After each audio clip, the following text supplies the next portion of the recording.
disampaikan oleh yang terhormat Bapak Ustaz Haji Junaidi Abdul SPDI.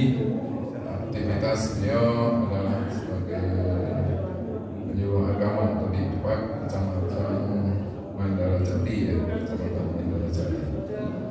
Pada kesempatan ini yang akan menyampaikan materi tentang fikih ibadah kurban, ya.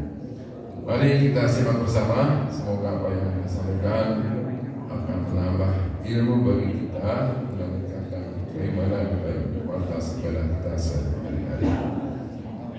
Di akhir acara barangkali ada pertanyaan dari para jamaah, insya Allah akan dijelaskan oleh Pak Ustaz. Kemudian sebagai acara penutup, para jamaah jangan pulang dulu, kita kopi bersama di dalam masjid. Mungkin hanya kopi saja atau ada ya? Tapi kopi sih ada, Bu. Hanya kopi saja gitu, karena tidak ada yang lainnya. Baiklah, kita simak saja. Karena ada yang disampaikan bermanfaat bagi kita semua. Kita akhiri. Wassalamualaikum warahmatullahi wabarakatuh. Waalaikumsalam.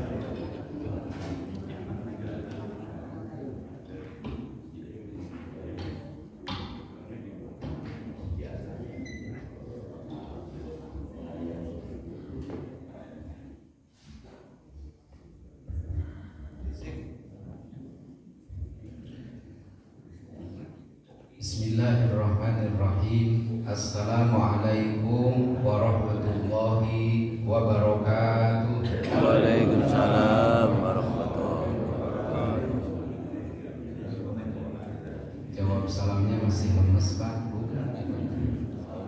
Sengaja. Karena sedang nyawalan atau masih hamil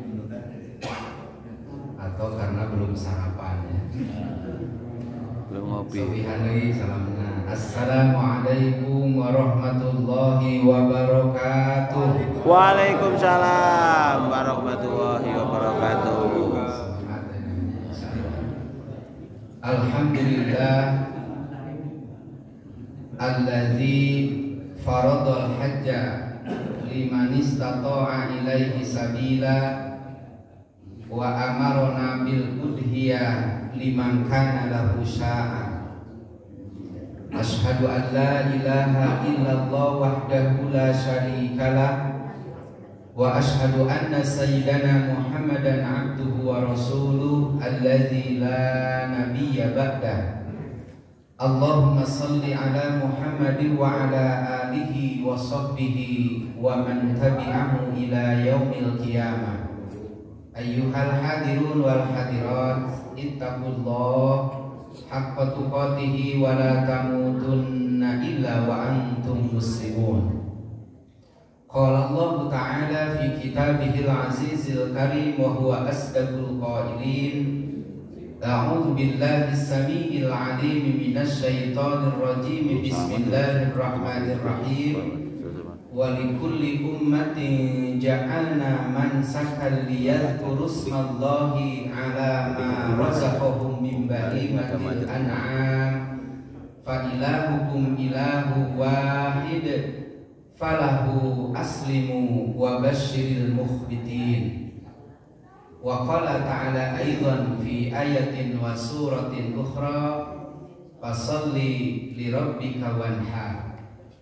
Wa qala Rasulullah Muhammad sallallahu alaihi wasallam man kana lahu sa'ah falam yudhi fala yaqrabanna musallana. Al-hadis.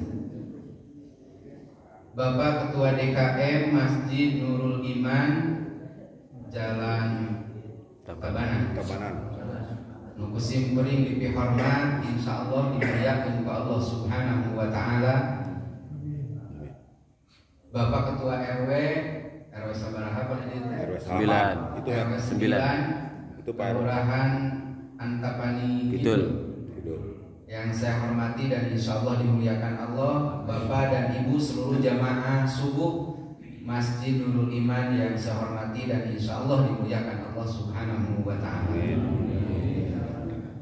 Segala puji hanya milik Allah yang tiada ilah kecuali Allah Rabbul Alamin, yang mana Allah itu tempat kita memohon, tempat bergantung segala sesuatu, dan hanya kita memohon kepada Allah. Dan hanya dengan izin dan karunia-Nya di pagi hari ini, alhamdulillah, kita dipertemukan Allah di rumah Allah dalam rangka ta'abudi, ibadah. Saya yakin Bapak dan Ibu sebelum berangkat ke sini sudah sholat malamnya di rumahnya masing-masing, yang tidak kesiangan.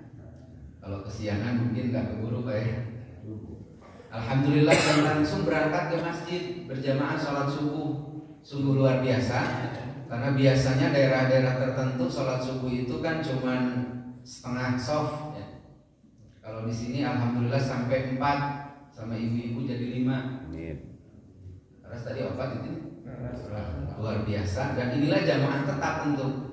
Karena Bapak dan Ibu hadir bukan karena hanya ada kajian, tetapi saya yakin karena memang sudah terbiasa menjadi rutinitas setiap subuh berjamaah di masjid yang kita cintai ini.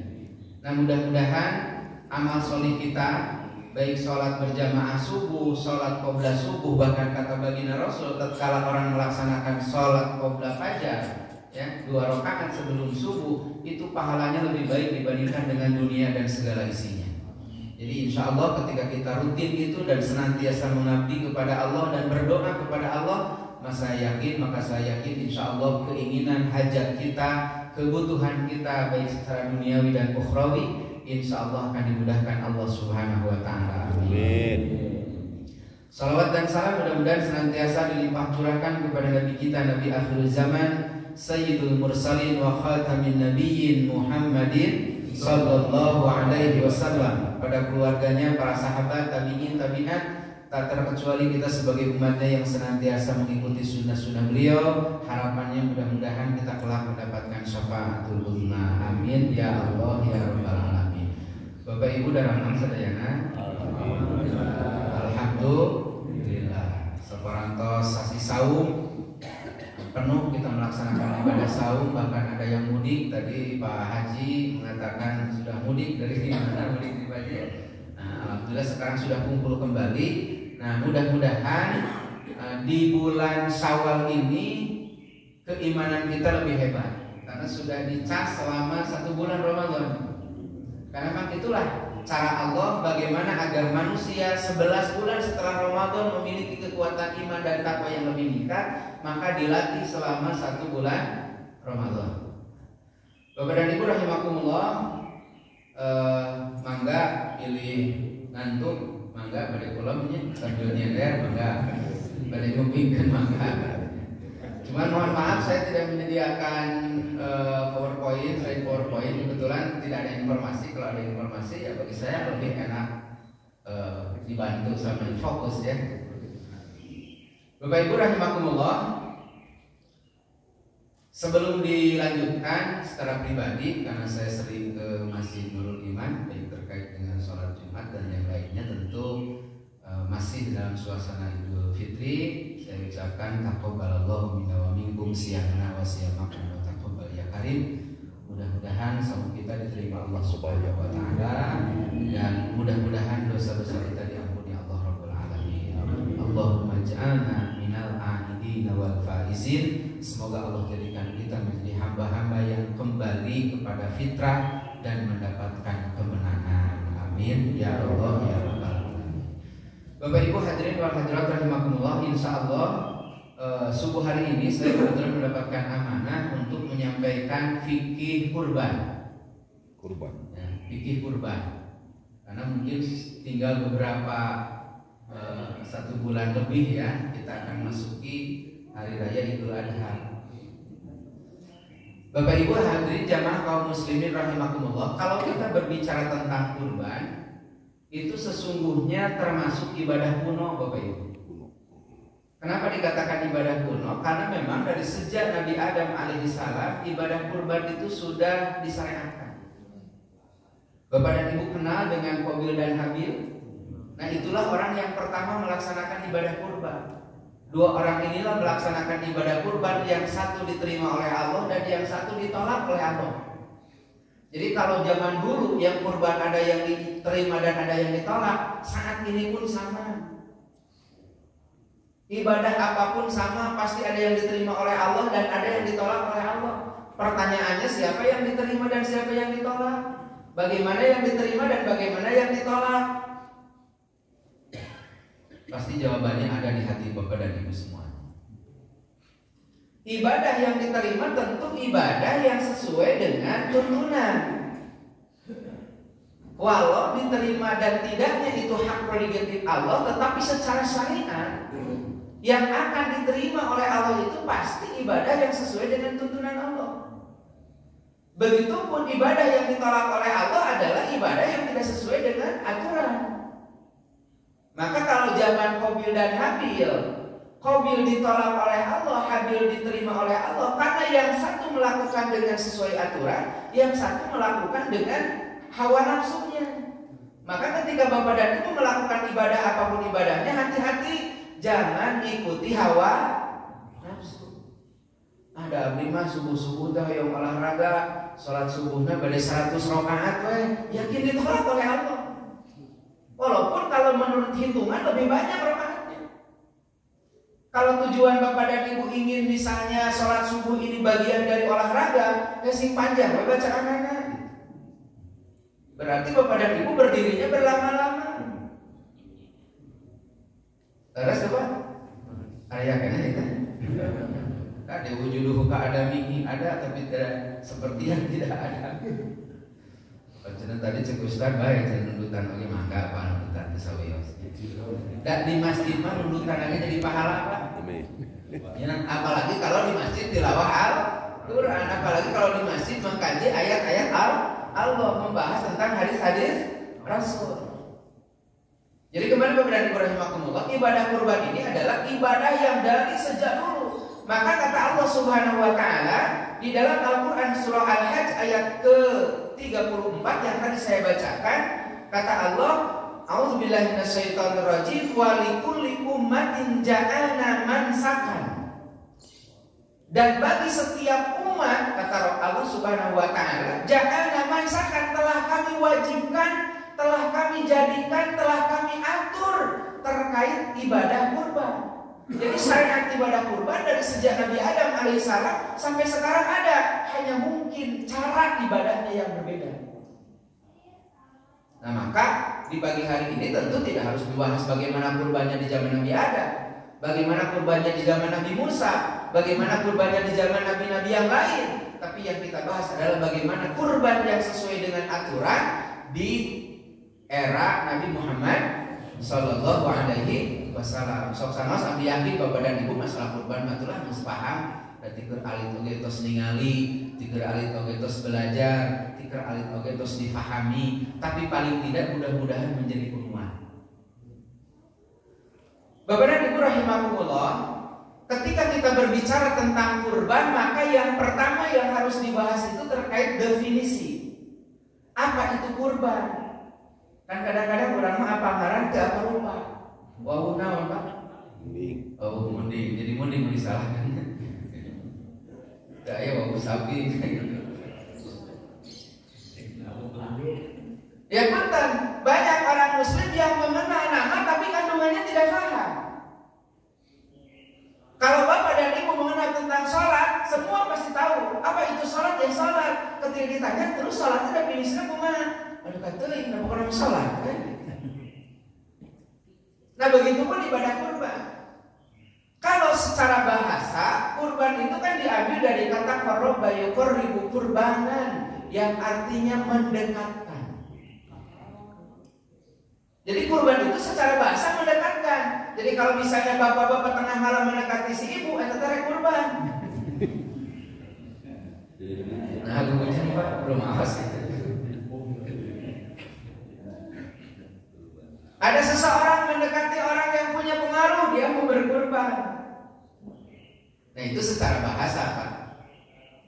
Tetapi menurut istilah fikih, yang disebut kurban itu adalah menyembelih hewan tertentu dengan tujuan mendekatkan diri kepada Allah Subhanahu wa taala yang dilakukan pada waktu yang ditentukan. ditentukan. Itulah yang disebut kurban. Jadi tidak semua penyembelihan disebut kurban. Bapak mencit orai bukan kurban. Karena ulat tidak termasuk hewan yang boleh dipergunakan untuk berkurban. Bapak menyembelih ayam tidak termasuk kurban karena bukan hewan yang ditentukan. Jadi kembali Bapak dan Ibu rahimakumullah, yang disebut kurban itu adalah menyembelih hewan tertentu, berarti hewan yang ditentukan. Tujuannya bukan semata-mata menyembelih binatang, tapi tujuannya adalah taqarruban ilallah, mendekatkan diri kepada Allah Subhanahu wa taala, dan dilakukan tidak bebas, tetapi pada waktu yang sudah ditentukan. Itulah yang disebut ibadah kurban, bahkan dalam kata lain disebut udhiyah. Maka kalau bahasanya udhiyah, menyembelih Pak, itu tidak bisa diganti dengan apapun. Jadi misalnya kalau Bapak berpikir begini, udah weh, daripada beli domba 4 juta, udah weh uangnya orang bagikan ke fakir miskin. Itu jadi ibadah tapi bukan kurban.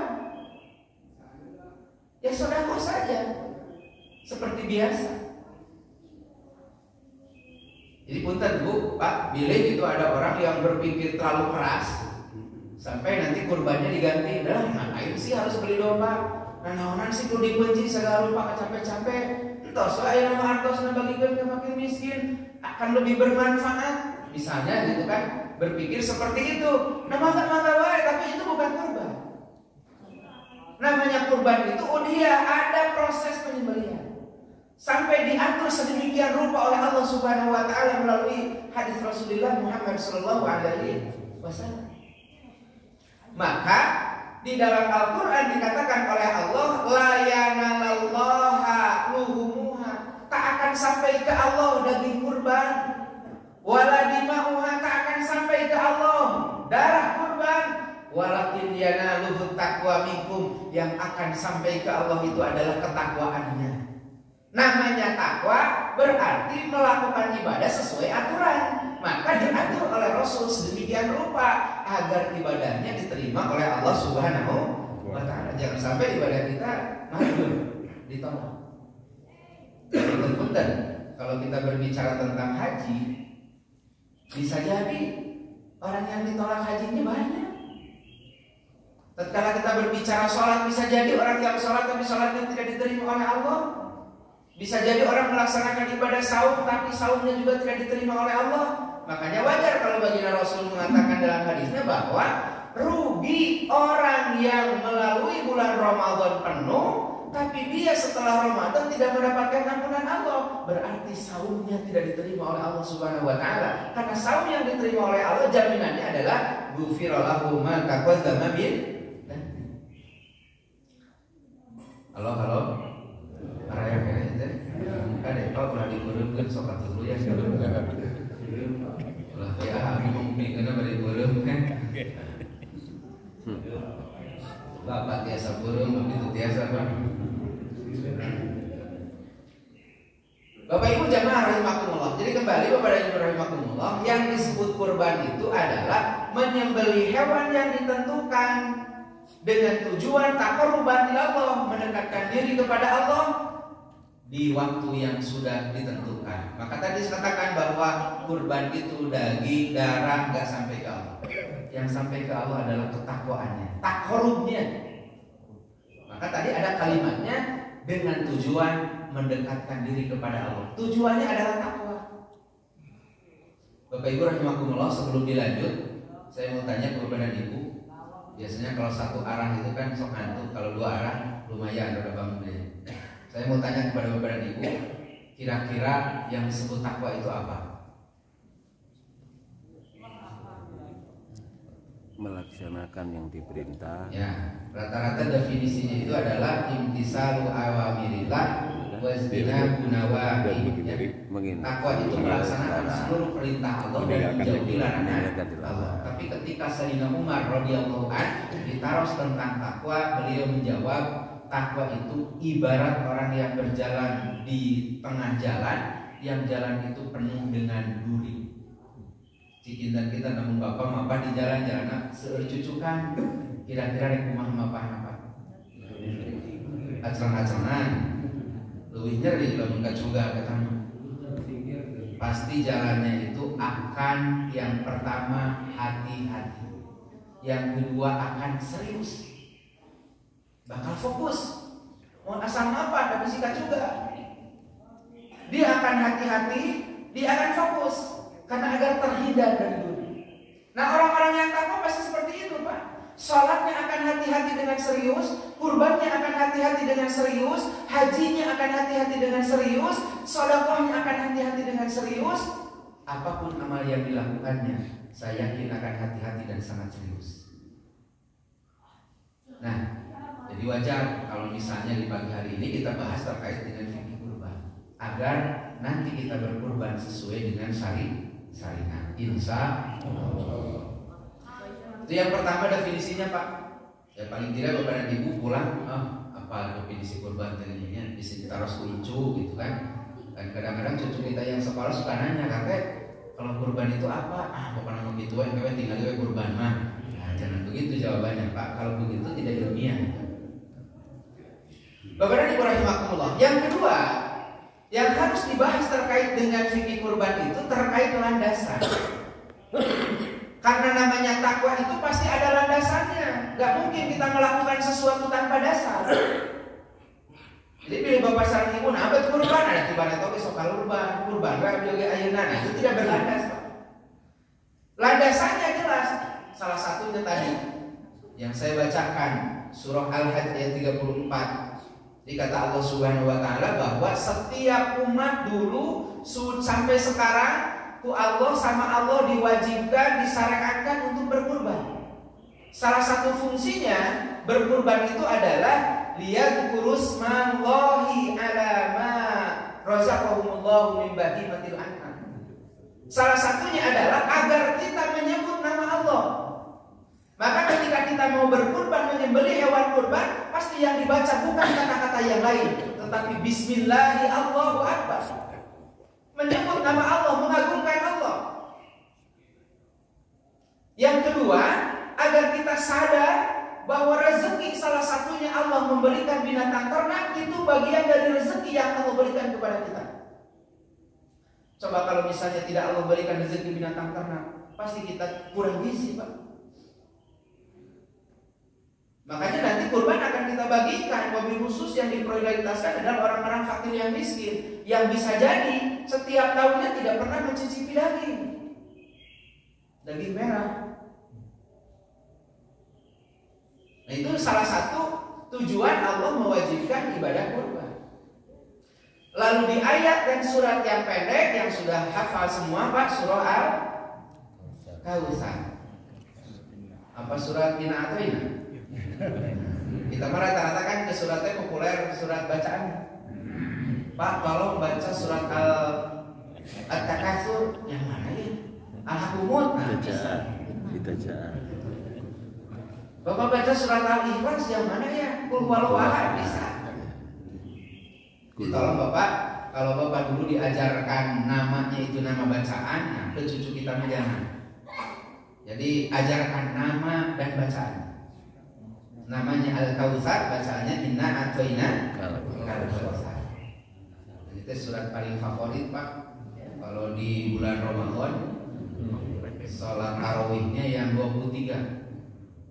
Itu biasanya surat favorit diulang-ulang dengan surah Al-Ikhlas. Jadi 23 suratnya dari At-Takatsur, surat yang keduanya pasti Qul huwallahu dengan Al-Kautsar.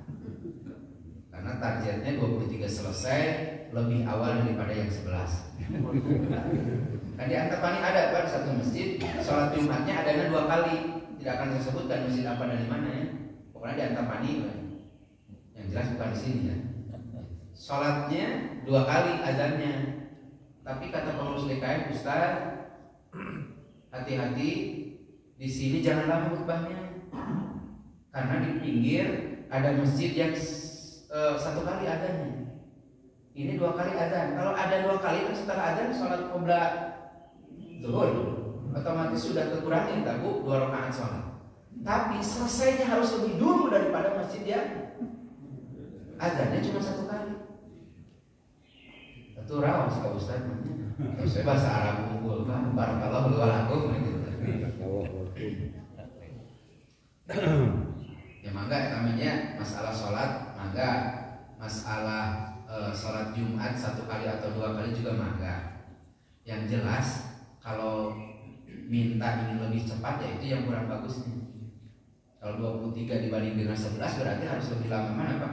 23 karena hitungannya juga beda berapa? Beda 12 ya? Beda 12 berarti paling tidak harus 2 kali lipat. Makanya Bapak di sini milih 11 ya Pak ya. Kalau 23 terlalu panjang. Bapak Ibu jamaah rahimakumullah. Jadi kembali Bapak Ibu rahimakumullah, jadi karena Al-Kautsar ya. Di surah Al-Kautsar itu Allah sebutkan fasholli li rabbika wanhar. Di situ ada kalimat wanhar. Nah, ini yang menunjukkan bahwa perintah untuk melaksanakan ibadah kurban. Dan tentu bukan hanya itu, banyak ayatnya Pak. Banyak ayat yang memerintahkan tentang ibadah kurban. Bapak Ibu jamaah kaum muslimin rahimakumullah, itu terkait dengan dasar ya Pak ya, dasar Qur'annya itu, dasar hadisnya yang populer yang sudah saya tadi bacakan, man kana lahu sa'ah falam yudhahi fala yaqrabanna musallana. Barang siapa yang punya sa'ah, bukan sa'ah di sini mah bukan jam Pak ya. Sa'atun tanpa alif, artinya kemampuan. Ada rezeki di waktunya tentu. Yang sudah kita pahami waktunya ada tanggal 10, 11, 12 dan 13. Dan dilakukan setelah sholat Id dan setelah khutbah. Nah, ketika ada sa'ah di 4 hari itu, lalu falam yudhahi tidak menyembelih hewan kurban, maka ancaman dari Rasul, fala yaqrabanna musallana, jangan pernah mendekati tempat sholatku. Berarti sebuah larangan dari Rasul, sebuah ancaman. Bisa jadi orang yang punya sa'ah tapi tidak berkurban tidak diakui sebagai umat Nabi Muhammad SAW. Makanya Bapak Ibu jamaah rahimakumullah, ketika ada rezeki, kalau dari sekarang sudah ada siapkan.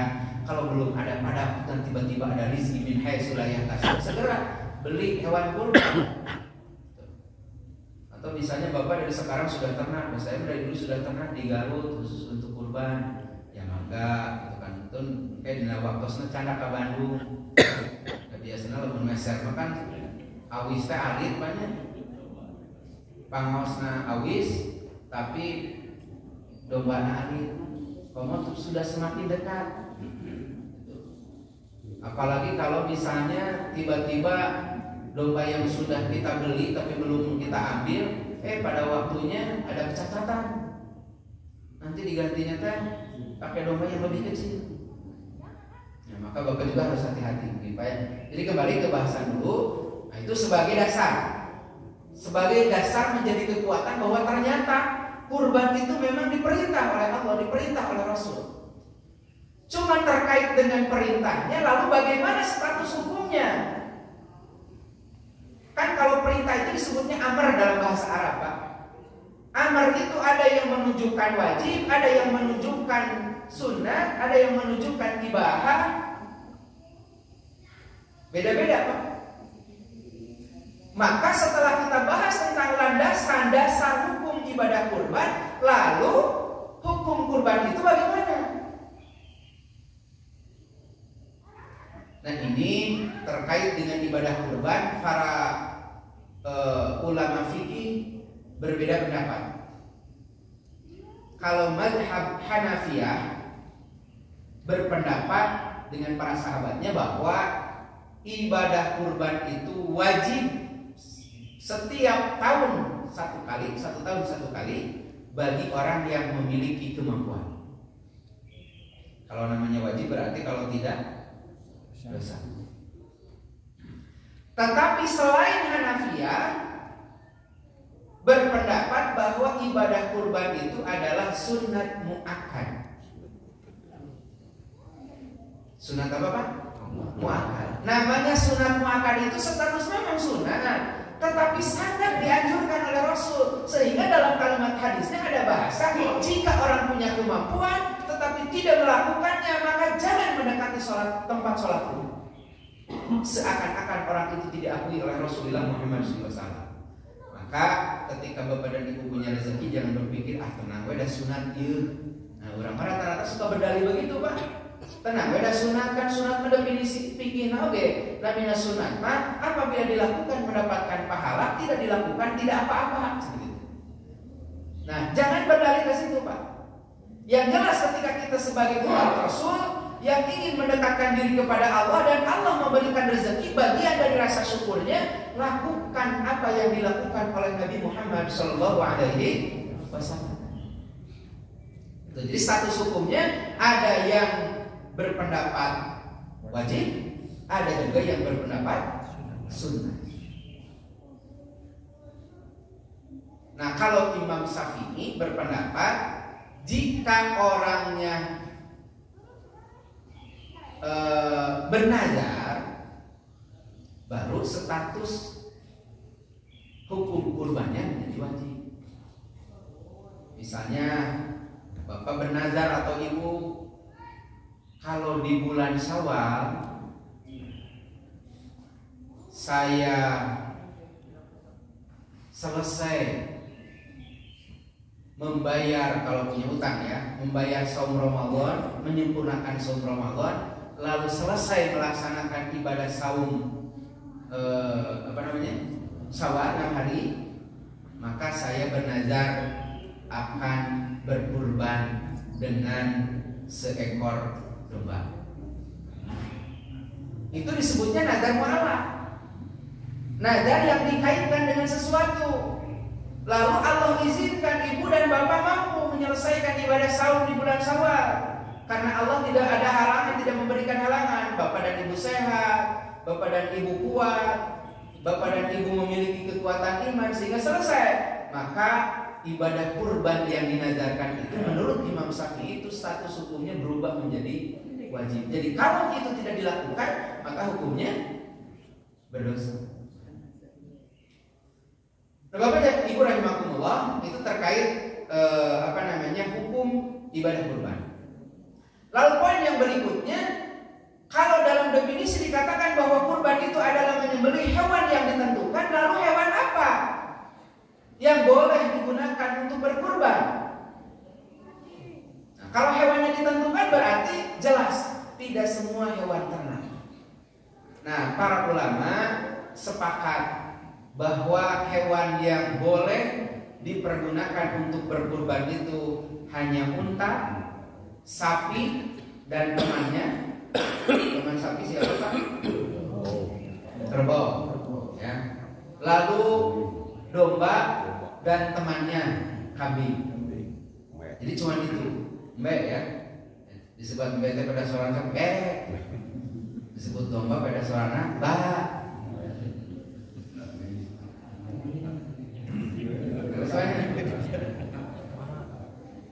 Tapi sapi mas sebenarnya itu sapi intinya. Nah itu binatang itulah yang bisa digunakan. Tetapi itu memiliki syarat-syarat tertentu, Pak. Jadi tersagawaya Bapak Ibu. Nah terus Pak sagawaya. Pak Imam mulai. Tidak sembarangan. Tidak sembarangan. Ya. Ada kaitan-kaitan syariat yang harus dipenuhi dalam mencari hewan yang akan dikurbankan. Kata baginda Rasulullah Muhammad SAW, ada 4 binatang yang tidak cukup untuk digunakan berkurban. Yang pertama yaitu yang matanya ya bisa jadi pecak lah gitunya atau teleng ya, matanya tidak sehat, jelas ketidaksehatannya, maka itu jangan dibeli, Pak. Jadi kalau Bapak misalnya mau membeli hewan kurban untuk kurban, lihat matanya sehat tidak. Kalau matanya tidak sehat, sakit misalnya merah, apalagi kan kita belinya tidak pas hari H. Kadang-kadang 1 bulan, kadang-kadang 1 minggu, kadang-kadang 2 minggu atau beberapa hari. Ya kalau sudah kelihatan tidak sehat jangan dibeli, Pak. Karena siapa tahu pas hari H-nya rusak matanya. Itu yang pertama. Yang kedua,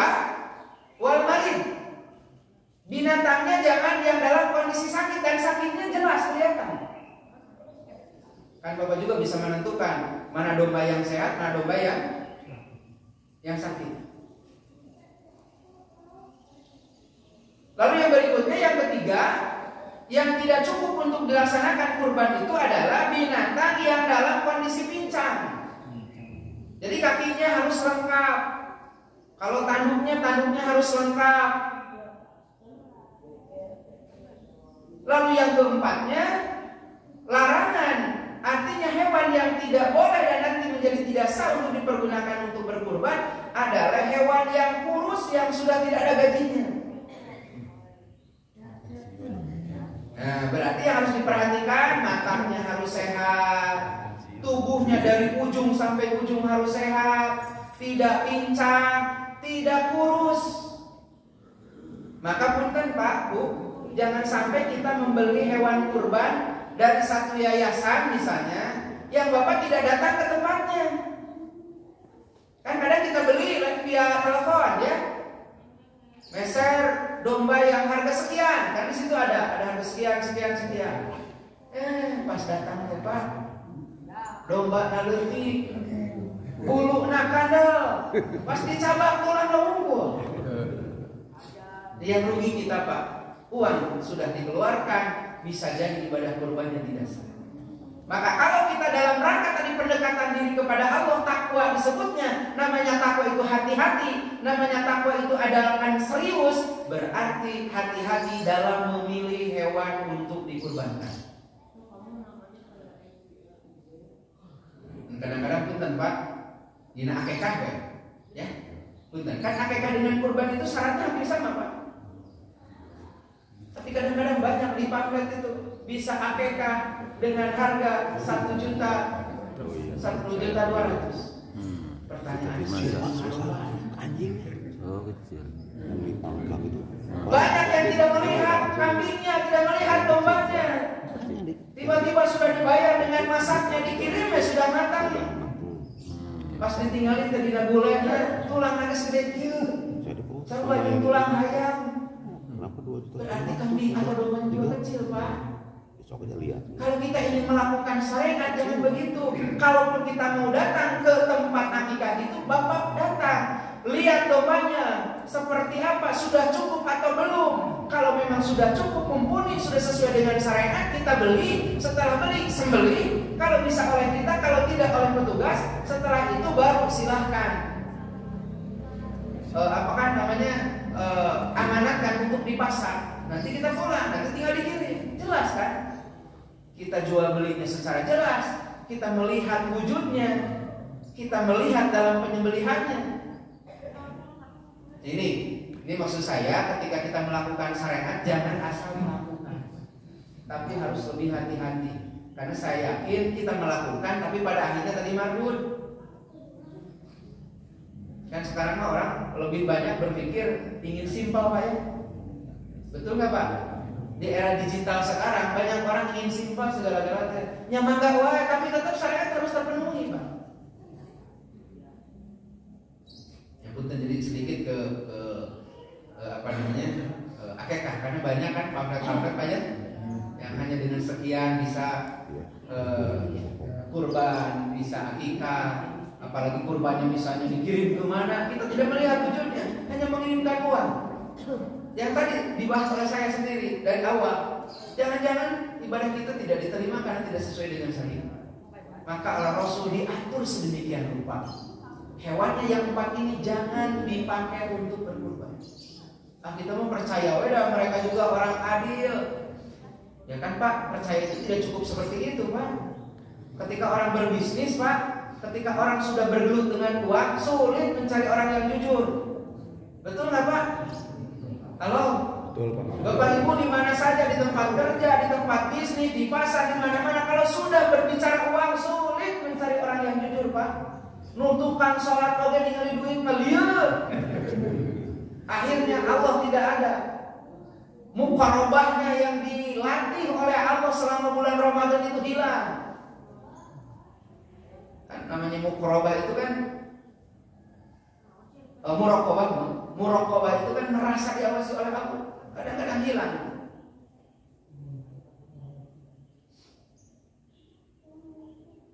keimanan itu diujinya sangat luar biasa Pak, kan sudah berbicara tentang materi.